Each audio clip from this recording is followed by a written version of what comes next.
the majority of Australians feel that animal welfare is a big concern.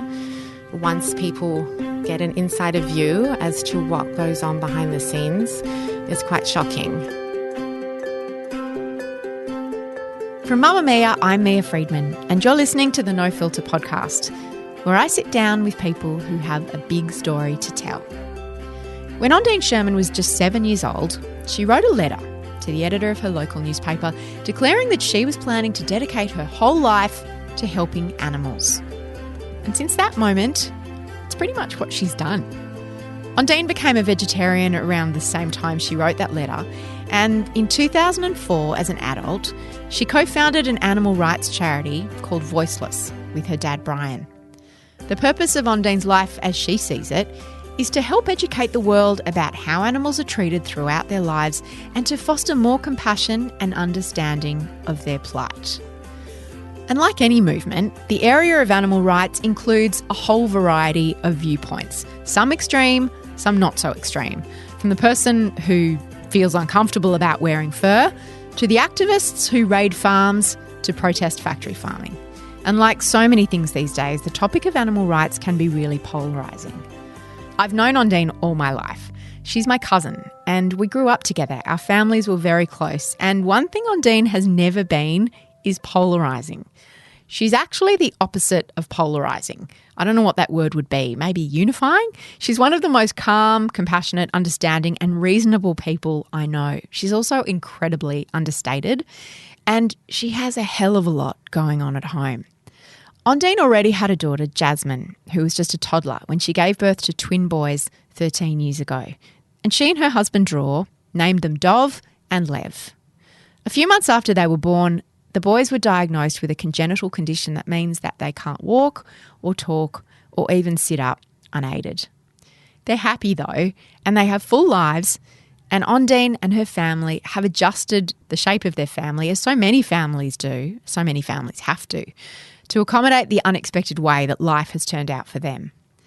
Like so many women, Ondine wears multiple hats as an animal rights activist, an author, a mother, a wife, and a disability advocate for her kids. And she joins me now to talk about all those different identities and how they come together. Ondine, why did you decide to become a vegetarian, and how old were you? I was 7 and I was sitting around the dinner table with my family and my grandmother, and she had cooked tongue for dinner. Ew.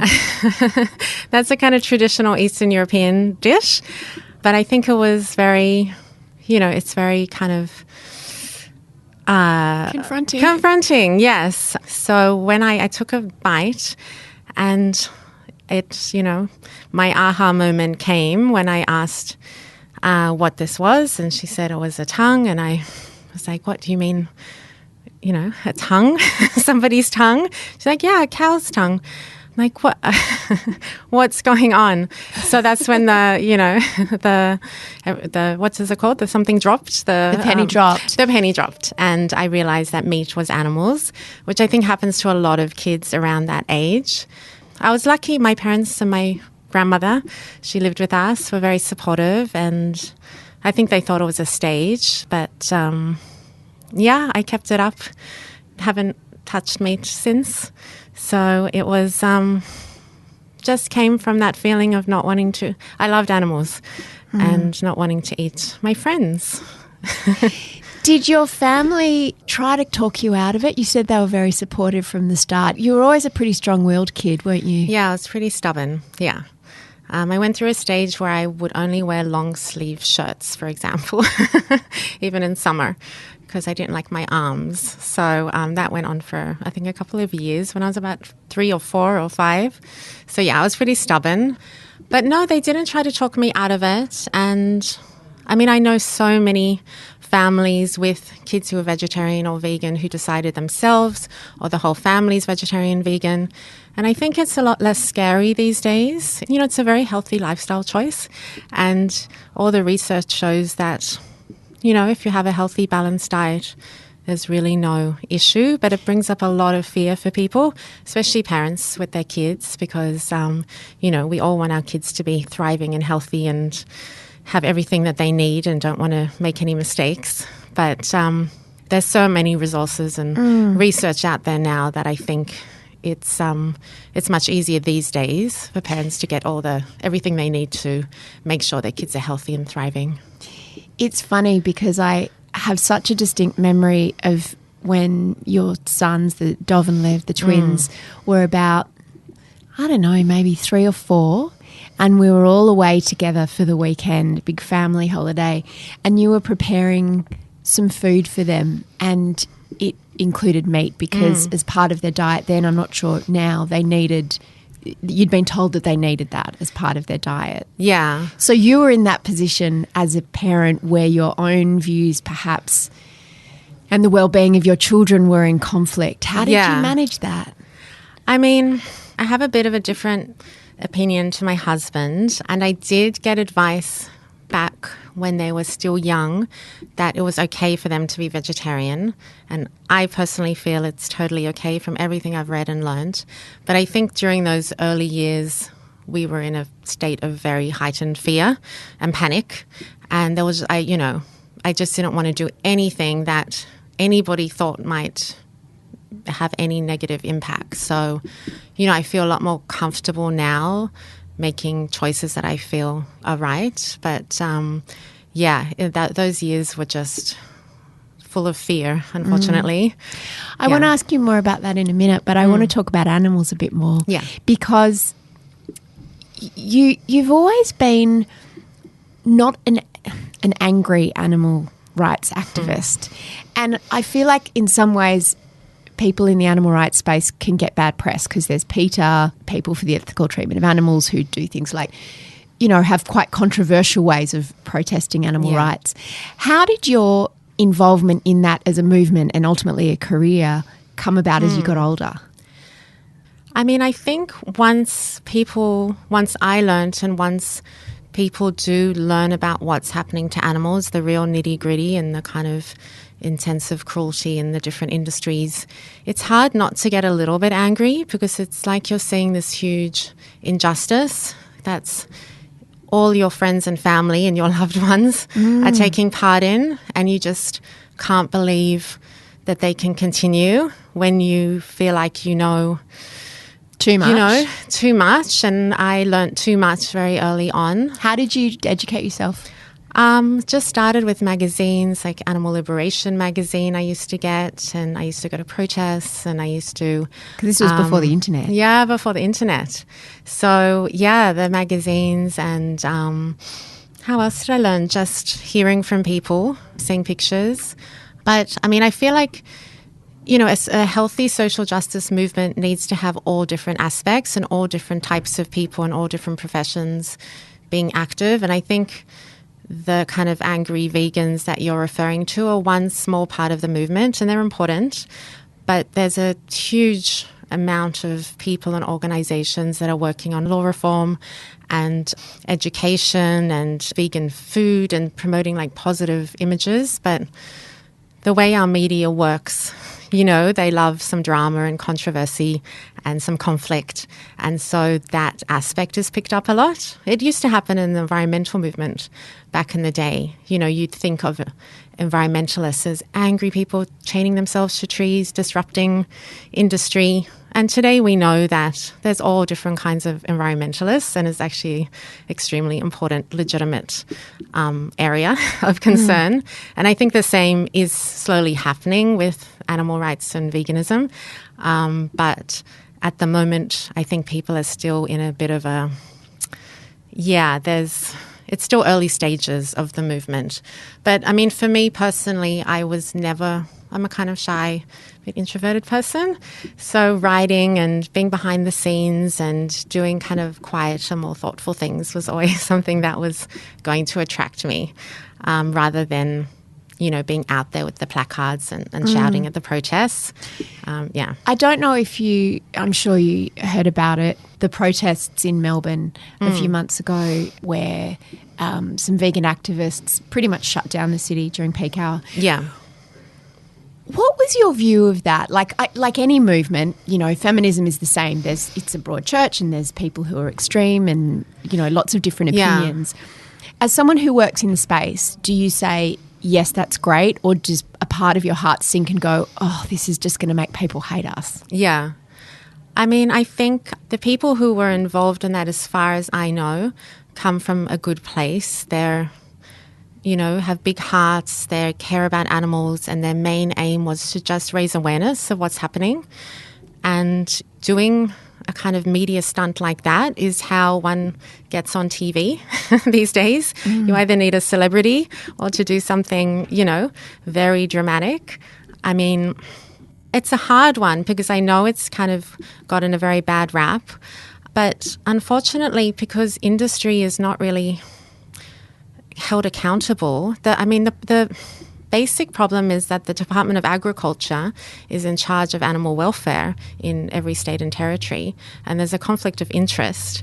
And there's no voice for the animals inside these industries and factory farms. I never thought about that before. Just explain that for a minute. So the Department of Agriculture, who looks after farming, and like the farming of animals, as well as the farming of crops. And they're motivated by making a profit. The money is the motivation and making sure they have big, booming industries. But animal welfare is part of what they're supposed to do. What we've always said and what many people are now saying is we need an independent office of animal welfare, because obviously a department that is interested in making profit from animals can't, objectively ensure that they're being looked after the best way. So what it kind of ends up being is that there's no way to get into these factory farms. There's no cameras, there's no access, it's all locked up. And so, Does the RSPCA have any jurisdiction over... They do if there's something out of if there's a massive cruelty case or issue of cruelty. But what we're talking about and what the activists are talking about is legalized cruelty. This is like day-to-day condoned by government and, animals that are caged and, mutilated and, are kept in very... what most people would think are cruel conditions, but it's not illegal. So the RSPCA wouldn't, there's nothing for them to do. They can only do something, act if something is illegal.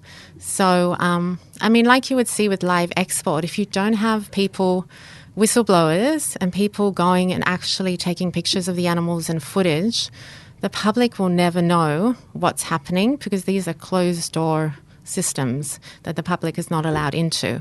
I can't go and, say I'd like to come and visit. I wouldn't be allowed to.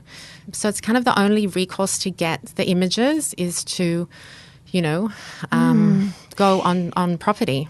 It's always struck me that we really like to be kept in the dark about our food. I mean, I've often said I'm a vegetarian in my heart, but just sometimes not in my mouth. Yeah.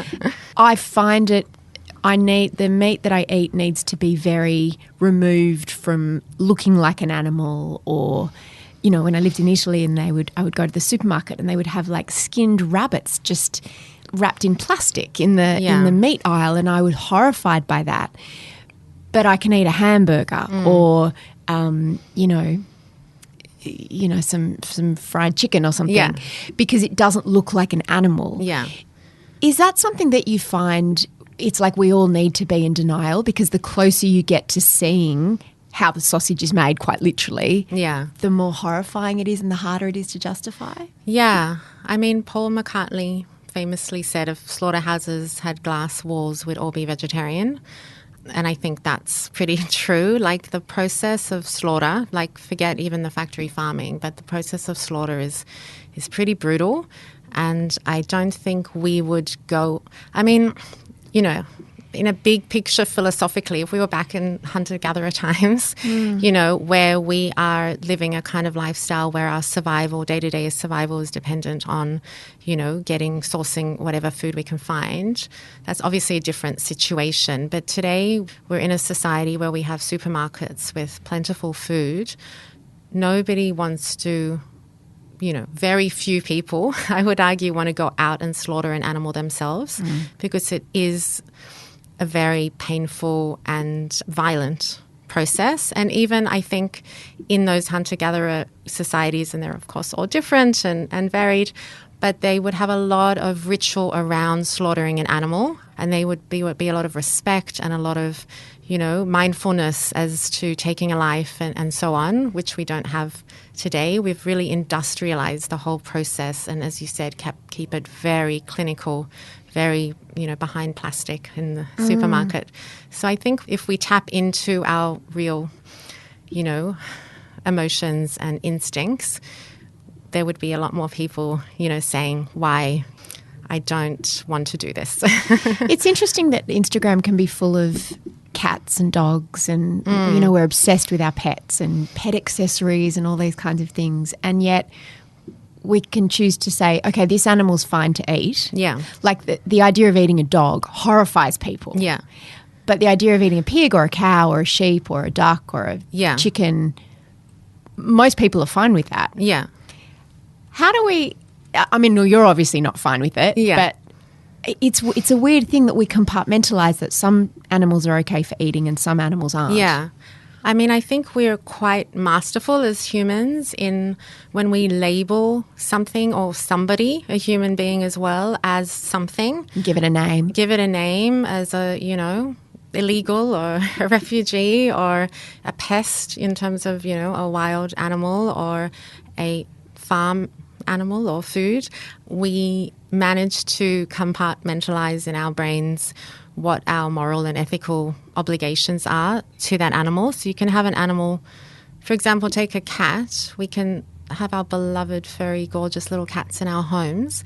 But if that same exact cat was to, run off and then survive out in the bush, it would be called a feral cat.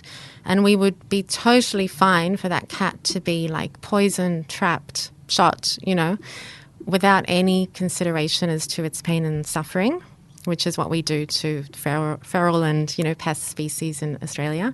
But it's the same animal. It's crazy. Our hearts close when it's labelled something different.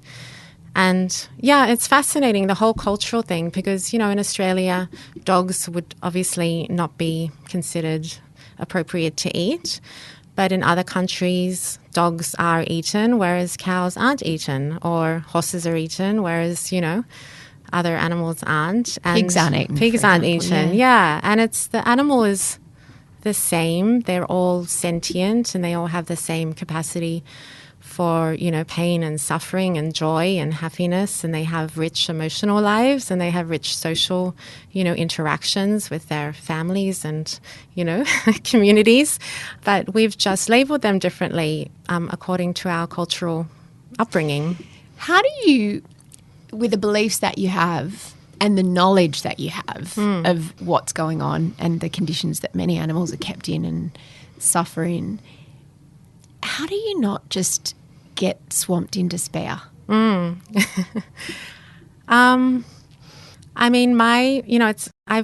felt that it's my calling since I was 7 to do something to help animals. And I even wrote a letter to the editor when I was about 11 saying, I will dedicate my life to helping animals. And I feel like you have to be quite strategic. Despair is not helpful. It's not going to help the animals if I allow myself or any, advocate or activist allows themselves to get overcome. Because that goes, you turn inactive and unproductive. So you have to find tools and strategies to keep yourself, not necessarily optimistic, but, waking up every day and going, I'm going to do what I can do today. And this is something I believe in. I don't have control in other people. I can't control the outcome. I can just do my part and so be it.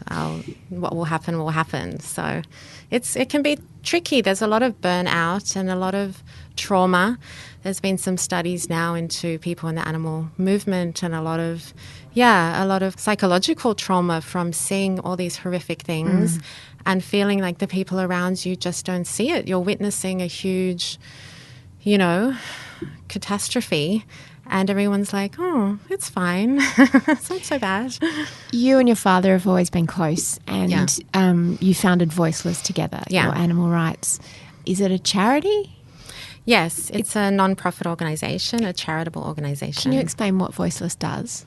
Sure. Well, the last couple of years, we've moved more into the education space. I'm really passionate about young people and their voices and helping to inspire debate and discussion and critical thinking around these subjects.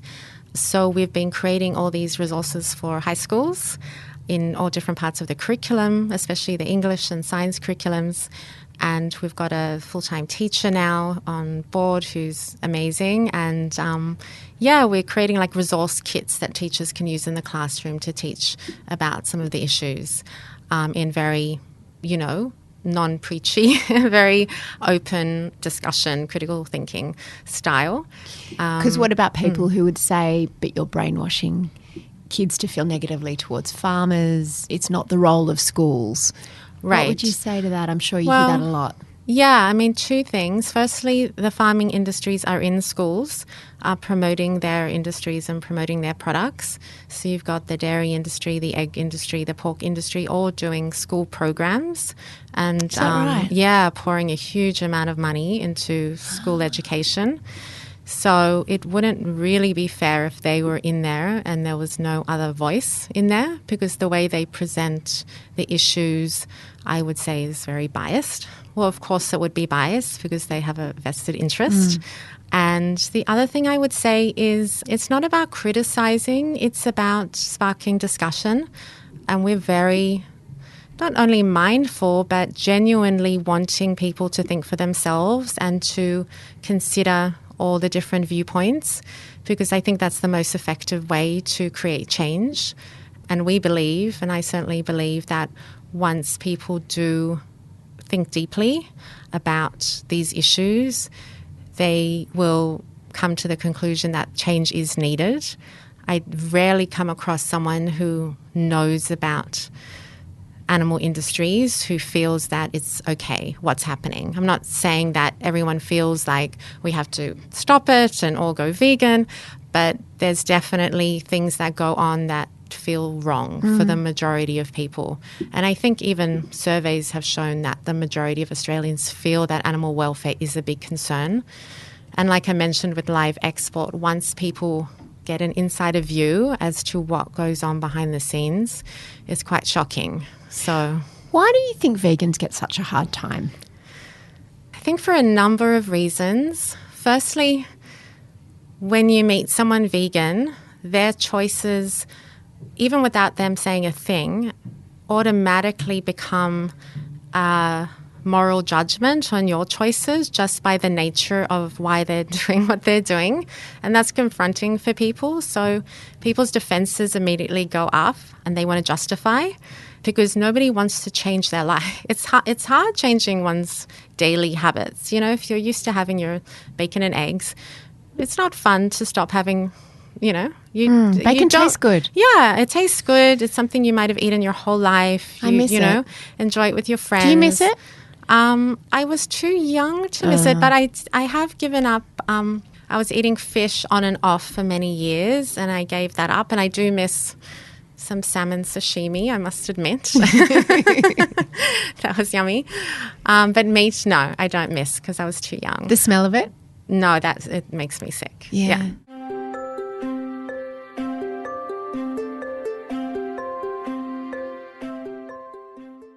You also have 3 kids. Yeah. Dov and Lev, who are just turning 13 or 13? Yeah, nearly 13. And Jasmine, who's 16? About to turn 15 About week. to turn 15. Yeah. I should know. That's all right. They're my relations. You're also part of the disability community. Yes. Because Dov and Lev were born with a disability. Yes. What is that disability? It was many years, I know, before you had a name for it. It's called MCT8, which is the name of the protein that is problematic, is not working properly. And yeah, it's a genetic condition, extremely rare. There's only a few hundred kids in the world with it, and they're from all different countries around the world. And it only affects boys. Yeah, it looks a lot like cerebral palsy. So they were originally kind of grouped under that umbrella, but it's not. It's a specific genetic kind of disorder.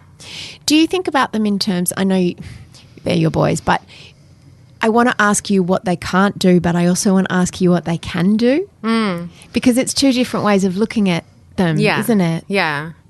Well, they can do a lot. They're really like, emotionally kind of engaged and emotionally intelligent kids. So they have really close relationships with people, and they go to a special needs school, and they're just like the kind of crowd favorite. Like everyone just adores them. So they express themselves in lots of, really lovely ways with people, and have a sense of humor, and you can have a laugh with them. And they communicate through using a computer, like a touch computer system.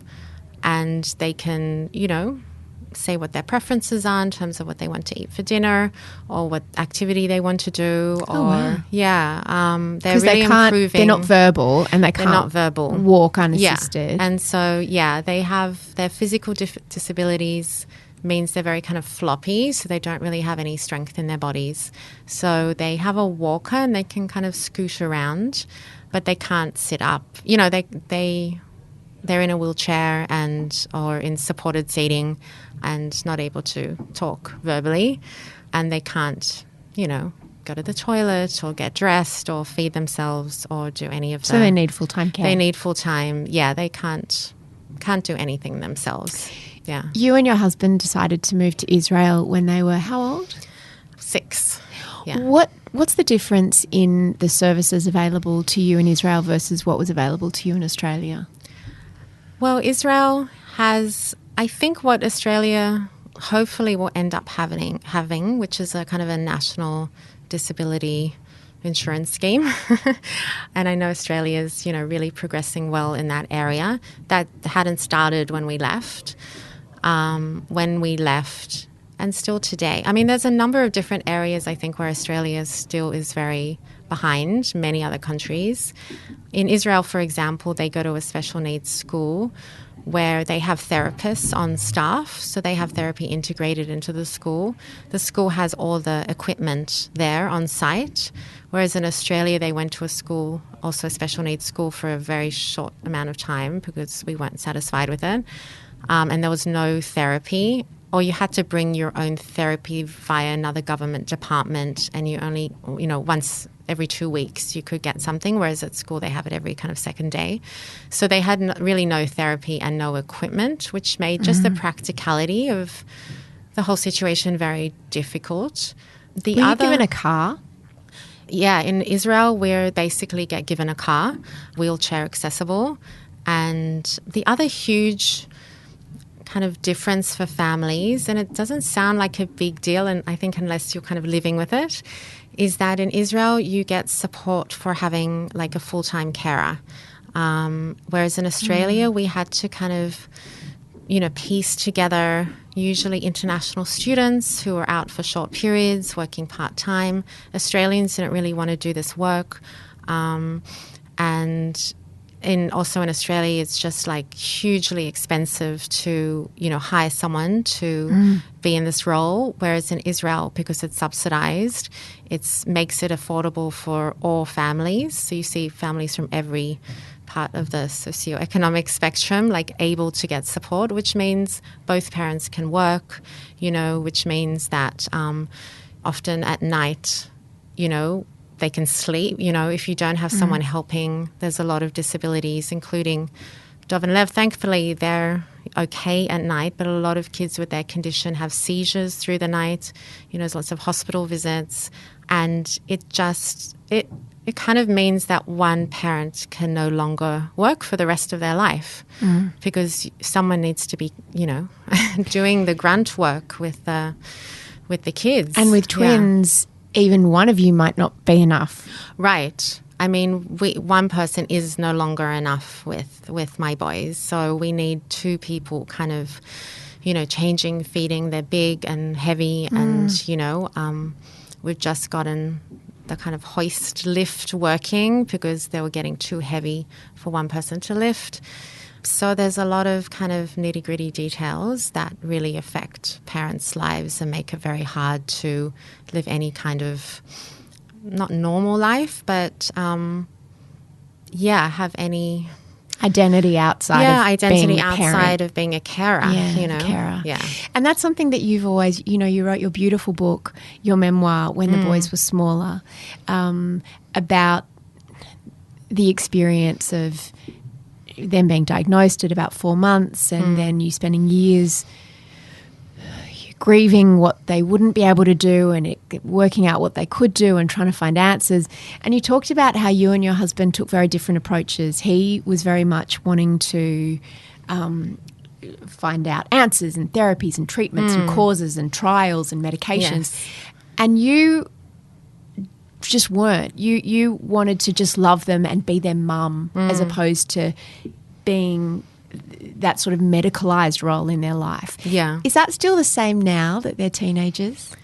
Yes.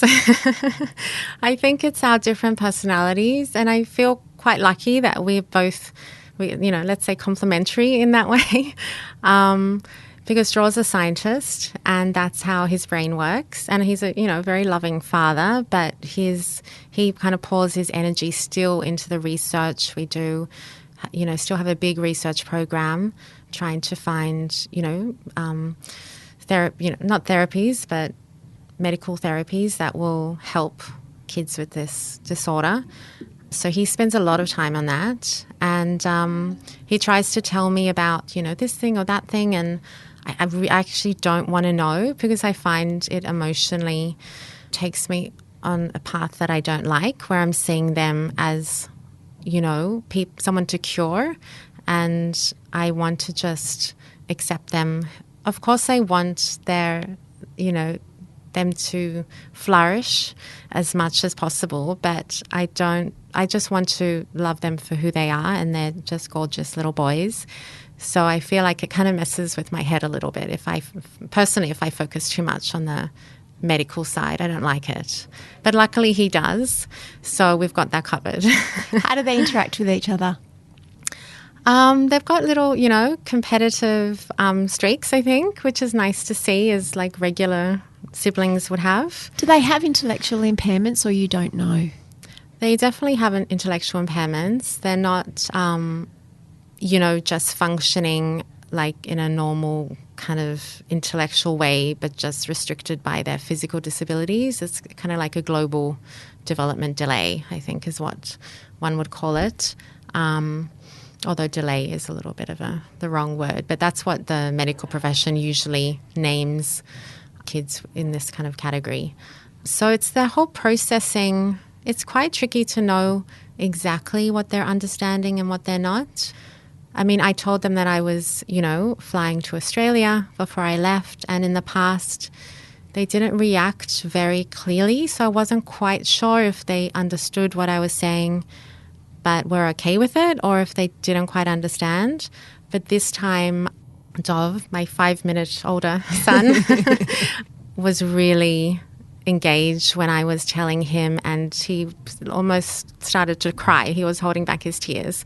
So that was really heartbreaking because I didn't want him to feel bad, but he was very clearly understanding that I was going, and he said with his computer, mummy, flying, plane, all the kind of symbols that were matching the subject. So that must have been really bittersweet. Happy that he could understand you and show emotion, but sad that he was upset. And in terms of like them understanding time, I tell them I'm going to be gone for like 12 days and, this is the day of the week. And so I'm not 100% sure they're getting all of that. I think they might get the sense of it, but they're definitely not like, it's Monday and, a week from Wednesday she'll be back and I'm ticking off the days, so. Yeah, that's quite advanced cognitively. Yeah, so all these things, you don't really pay attention to unless you're kind of like, what's complex kind of cognitive processes and what's not, and things that you think would be one way are not necessarily. So it's a learning curve for all of us all the time. Yeah. Your eldest daughter, Jasmine, who's almost 15. Yeah. How does that all work? How do you, is it a gift? Is it a burden? Do you worry for her? Is she a bit like an only child in some aspects that she Do you have to make sure she doesn't get left behind? How do you manage that?